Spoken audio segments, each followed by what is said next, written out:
Nouvelle édition d'information sur la télévision Lavari, tout de suite les titres. Désormais, les députés de l'opposition ont décidé de vider l'hémicycle à chaque fois qu'un ministre issu d'un parti de l'opposition est interpellé. Une attitude des parlementaires de l'opposition que nous décryptera le sociologue dans ce journal. L'utilisation du bois de chauffe, reportage sur les avantages économiques, écologiques, mais aussi sur les conséquences.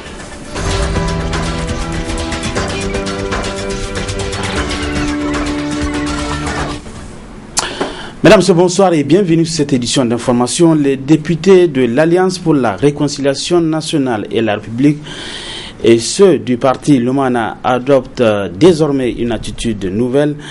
Ils ont pris la décision de boycotter les débats à l'Assemblée nationale à chaque fois qu'un ministre relevant d'un parti de l'opposition a été interpellé.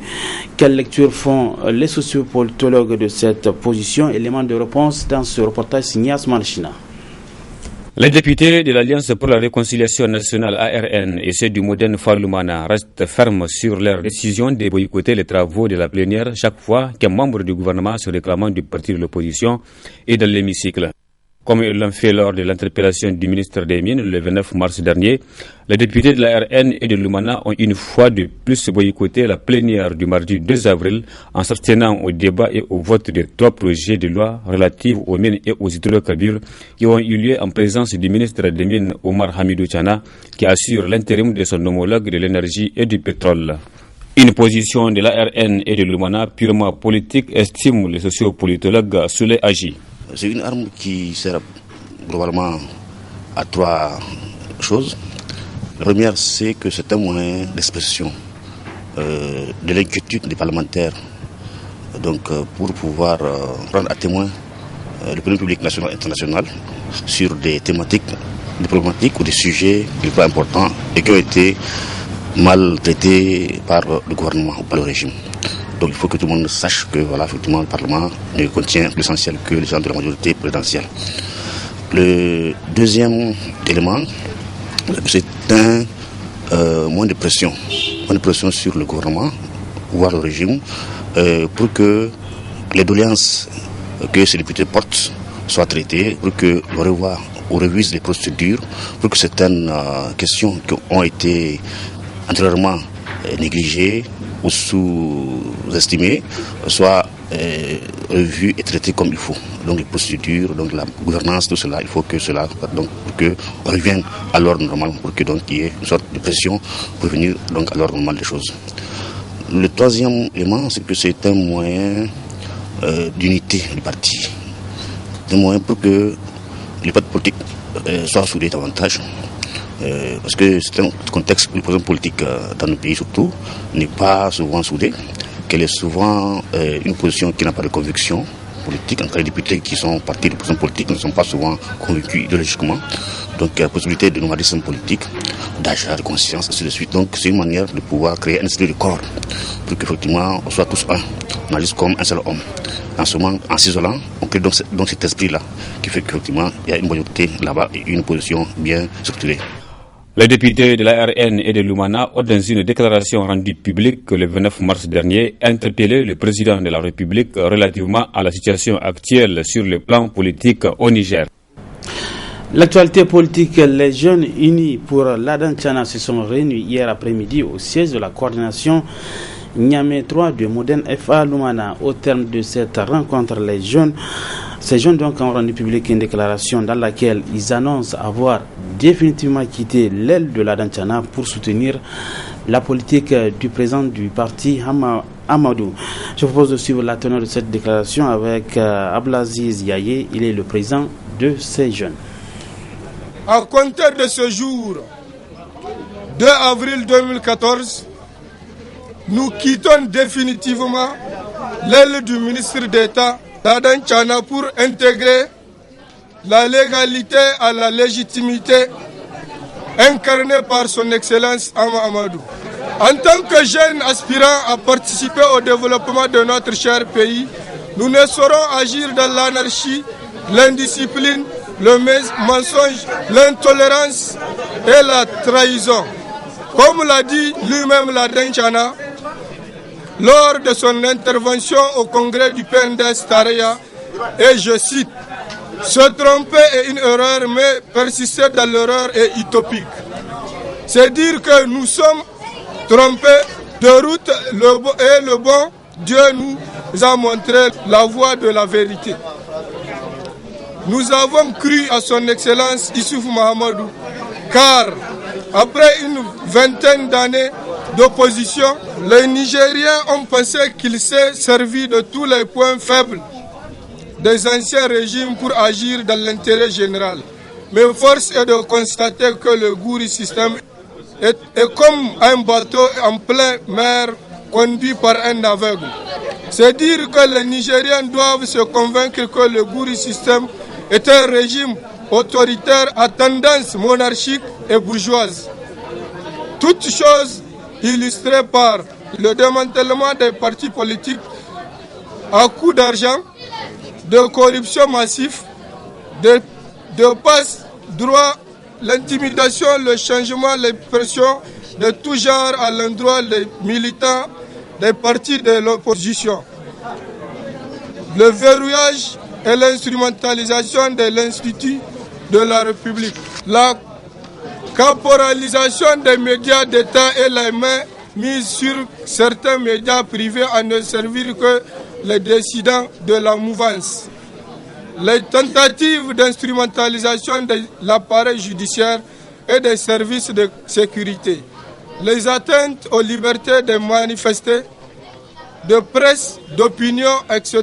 Des attitudes bannies par notre loi fondamentale et qui nous poussent à quitter le régime fondé sur la dictature, l'arbitraire, le régionalisme, le népotisme, le pouvoir personnel et la culte de la personnalité. Nous rassurons par ailleurs le bureau politique national de Modern Falumana Africa de notre entière disponibilité à œuvrer pour le rayonnement de notre cher parti, à apporter notre soutien indéfectible au président du parti, son Excellence Amadou. Vive les jeunes unis pour la politique de son Excellence Amadou. Vive le Modern Falumana plus fort. Vive le Niger. Je vous remercie.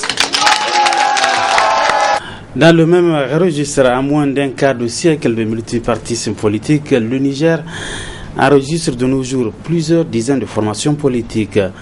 Un regain de ces dernières années dû le plus souvent à la défection des militants de leur parti d'origine pour créer leur propre structure. Cependant, ces derniers temps, l'on assiste à une autre forme de crise qui secoue les partis politiques malgré l'existence d'une charte pour régir le fonctionnement de ces formations politiques. Pour en savoir davantage sur cette question, suivons ce dossier signé Adam Soumana. Avec l'avènement du multipartisme politique consécutif à la conférence nationale souveraine, l'on assiste à un foisonnement de partis dans le paysage politique nigérien. Des partis qui, pour la plupart, aspirent à présider aux destinées du pays ou apporter leur pierre à l'édifice de la nation. Cependant, force est de constater que bon nombre de nos concitoyens adhèrent à ces formations, non pas parce qu'épousant les idéaux du parti, donc par conviction, mais par des calculs politiques et politiciens. Une situation qui, à la longue, ne peut qu'être préjudiciable au parti. Fort d'une expérience de plus d'une décennie dans le multipartisme et les conséquences engendrées par ces derniers au pays, une charte des partis politiques a vu le jour au Niger à travers l'ordonnance numéro 2010-84 du 16 décembre 2010. C'est une loi qui détermine les conditions de création d'un parti politique, l'organisation, le fonctionnement d'un parti politique des dispositions financières par rapport à la vie d'un parti politique, la manière de fusionner avec d'autres partis politiques, etc. Cependant, malgré l'existence de cette charte devant faire office de loi dans le fonctionnement des formations politiques, l'on assiste de nos jours à une situation au sein des partis, notamment de l'opposition, qui n'honore pas le pays dans son ensemble et les hommes politiques en particulier.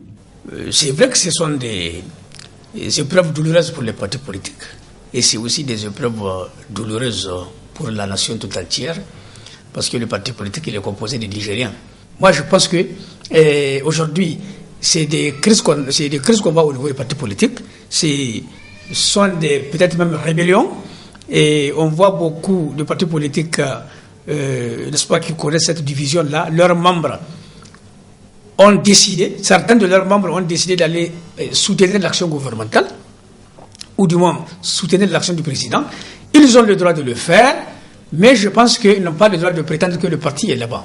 Parce que quand un parti, par exemple le MNSD Nassara, ou bien le parti CDS Rahma, ou bien tout autre parti déclaré à l'opposition, veut soutenir l'action du gouvernement, l'article 9 de la charte portant statut de l'opposition dit qu'il doit faire une déclaration.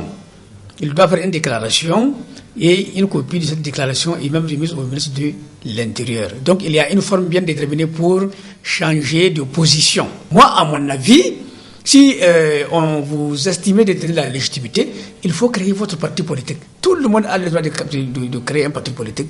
Tout le monde, tout citoyen a le droit de déterminer, n'est-ce pas, sa philosophie politique, son choix politique, son camp politique. Donc, tout Nigérien est libre de prendre la carte, par exemple, du parti au pouvoir, ou bien d'un parti, n'est-ce pas, appartenant à la coalition au pouvoir. Pourtant, ces incessantes crises trouvent leur solution à travers l'ordonnance numéro 2010-85 du 16 décembre 2010 portant statut de l'opposition.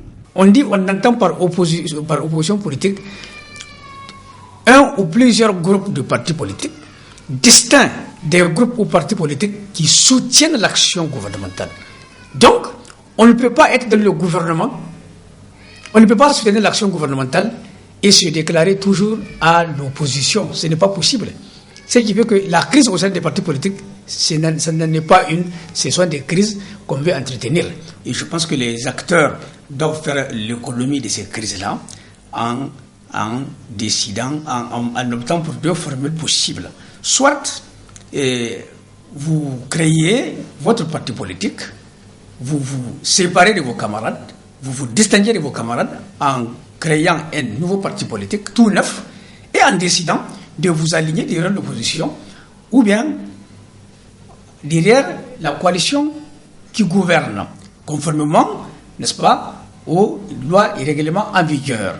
Ou bien vous n'entendez pas créer un parti politique, et bien là, vous renoncez à votre qualité de membre de tel ou tel parti, mais vous prenez directement la carte du parti au pouvoir ou bien d'un parti, n'est-ce pas, qui est dans la coalition au pouvoir. Je pense que ce sont les deux formules possibles.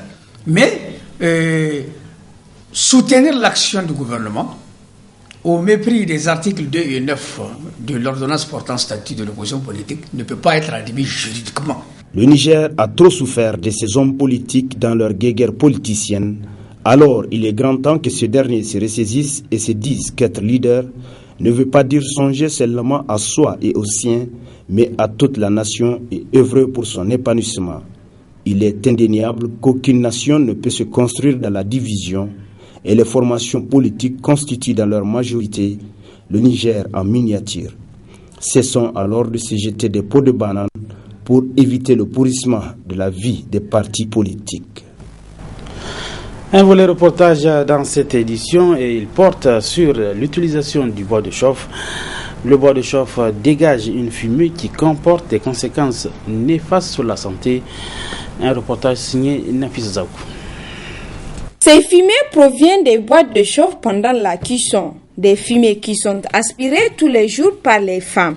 Une situation qui interpelle les défenseurs de droit à l'énergie. L'utilisation du bois de chauffe devient de plus en plus préoccupante dans notre pays.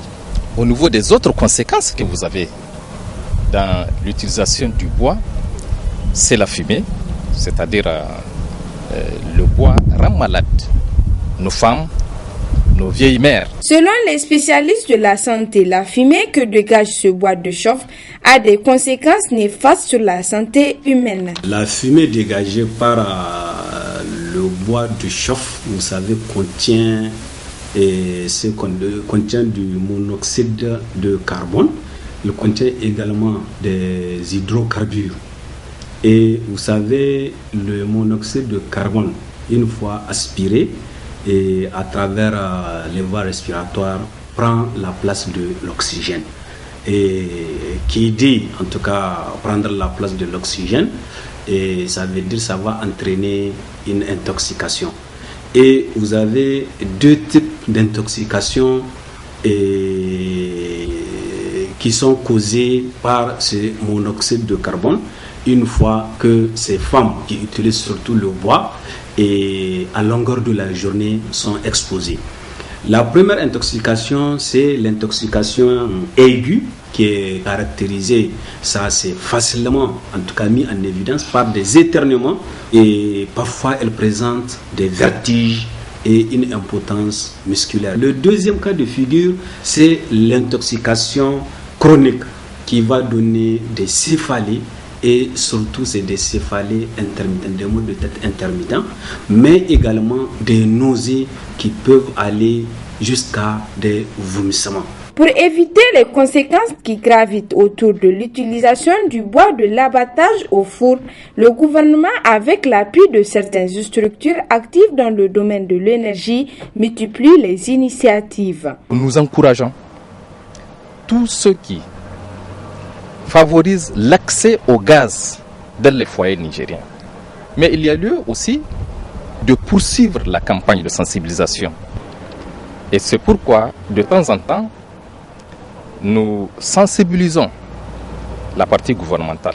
D'ailleurs, nous partons avec des plaidoyers pour amener le gouvernement à subventionner ces équipements. Il est donc conseillé aux ménagères d'utiliser des moyens dégageant moins de carbone afin d'éviter les intoxications causées par la fumée et autres conséquences qui sont liées à l'utilisation du bois. Cette brève, le groupe Mamar Kassé de Yacoub Amouni dit Denki Denki s'apprête à sortir son 4e album. Le vernissage de ce nouvel album se fera sur 3 jours, à savoir vendredi, samedi, dimanche. En prélude à cet événement, une conférence de presse a été organisée cet après-midi à la maison des jeunes Djarsekou. Nous y reviendrons dans nos prochaines éditions d'information. Point final de cette édition d'information. Merci à vous de l'avoir suivi. Restez toujours en compagnie des programmes de la télévision Labari. Bonsoir.